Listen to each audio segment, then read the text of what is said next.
Bank charge for salary account. সরকারি salary bank অ্যাকাউন্টে maintenance charge কত কাটে এবং অন্যান্য কি কি চার্জ কাটে এই সম্পর্কে চলুন আজকে বিস্তারিত জেনে নেব। বাংলাদেশ ব্যাংক তার ভেরিফাইড ফেসবুক পেজে এর মাধ্যমে নোটিশ দিয়ে জানিয়ে দিয়েছে যে ব্যাংক আমানতকারীকে ব্যাংকমুখী করার মাধ্যমে নিরাপদ লেনদেন উৎসাহিত করার জন্য তাদের ব্যাংক চার্জ কমিয়েছে। তো কমিয়ে কত করেছে সেটি আমরা জানবো। বলছে তারা যে মেইনটেনেন্স ফি সঞ্চয় হিসেবে 10,000 টাকা পর্যন্ত গড় আমানত স্থিতির ক্ষেত্রে অ্যাকাউন্ট মেইনটেন্যান্স ফি প্রদান করা হবে না। তার মানে 10,000 টাকা পর্যন্ত কেউ যদি 10,000 টাকা পর্যন্ত লেনদেন করে তাহলে তার কোনো চার্জই বার্ষিক কোনো চার্জই কাটা হবে না। আর সঞ্চয় হিসেবে প্রতি ষান্মাসিক নিম্নবর্ণিত হারে অ্যাকাউন্ট মেইনটেন্যান্স চার্জ প্রদেয় হবে। যদি 10,000 টাকার অধিক লেনদেন হয় কিন্তু 25,000 টাকার কম গড়ের স্থিতির ক্ষেত্রে, গড় স্থিতিটা কিন্তু গড় প্রতি মাসে 12 দিয়ে ভাগ দিয়ে যে গড়ে যদি 25,000 টাকার মধ্যে থাকে তাহলে তার মেইনটেনেন্স চার্জ কাটবে অ্যাকাউন্টের 100 টাকা। অন্যদিকে 25,000 টাকার অধিক কিন্তু 2 লক্ষ টাকা পর্যন্ত যদি হয় সেক্ষেত্রে ওই পরিমাণ আমানত স্থিতির ক্ষেত্রে সর্বোচ্চ কাটতে পারবে হচ্ছে 200 টাকা মাত্র। তার মানে 2 লক্ষ টাকা পর্যন্ত, এখানে যে আমরা জানলাম হচ্ছে 25,000 টাকা পর্যন্ত 100 টাকা আর 2 লক্ষ পর্যন্ত হচ্ছে 200 টাকা।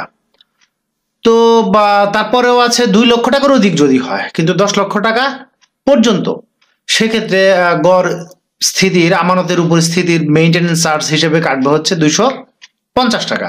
10 লক্ষ টাকার অধিক হলে 300 টাকা কাটা হবে। তো এই যে মেইনটেনেন্স চার্জ এটি কিন্তু সরকার ঘোষণা দিয়েছে এবং সে অনুযায়ী মূলত কাটা হবে। এখন কথা হচ্ছে যে আরো তো টাকা কাটছে, সেগুলো কি কাটছে? যেমন কেউ যদি ভিসা কার্ড বা এটিএম কার্ড ইউজ করে সেজন্য 400 টাকা কাটছে, কোনো কোনো ব্যাংক 500 টাকাও কাটছে।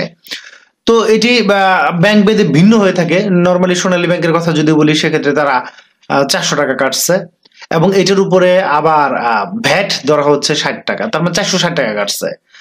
আর এসএমএস, এই যে টাকা ট্রানজাকশন করলে এসএমএস দিয়ে ব্যাংক জানাচ্ছে আপনাকে, এজন্য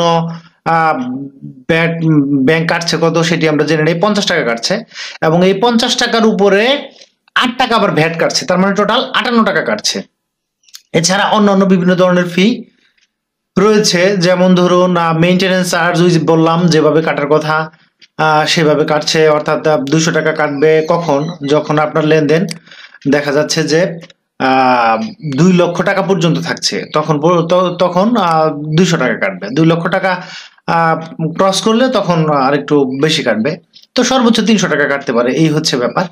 আর এটিএম কার্ড যদি কেউ সারেন্ডার করে দেয় তাহলে তো তার এটিএম কার্ডের জন্য চার্জ কাটবে না। অন্যদিকে এসএমএস চার্জ যদি সে এসএমএস না চায় তো সেক্ষেত্রে সে এসএমএস যদি না চায় সেক্ষেত্রে সে এসএমএস যে পুশ নোটিফিকেশন সেটি বন্ধ করে রাখতে পারে। বন্ধ করার জন্য ব্যাংকে আবেদন করলে হয়ে যাবে, কারণ হচ্ছে এখন সোনালী ই ওয়ালেটের মাধ্যমে অনলাইনেই চেক করা যায় ব্যালেন্স। অন্যদিকে দেখা যাচ্ছে যে ট্রানজ্যাকশনের যে লাস্ট ট্রানজ্যাকশন 5-7টা সেগুলো দেখা যায়। এছাড়া অনলাইনেও চেক করা যায় IVR sonalibank.com.bd ওয়েবসাইটে গিয়ে, এখানে শুধু অ্যাকাউন্ট নাম্বার বা শুধু মোবাইল নাম্বার ব্যবহার করলে আপনি চেক করতে পারবেন যে আপনার ব্যালেন্স কত আছে বা লাস্ট স্টেটমেন্টগুলো। তাই অনেকে দেখা যাচ্ছে যে এগুলো বন্ধ করে রাখে।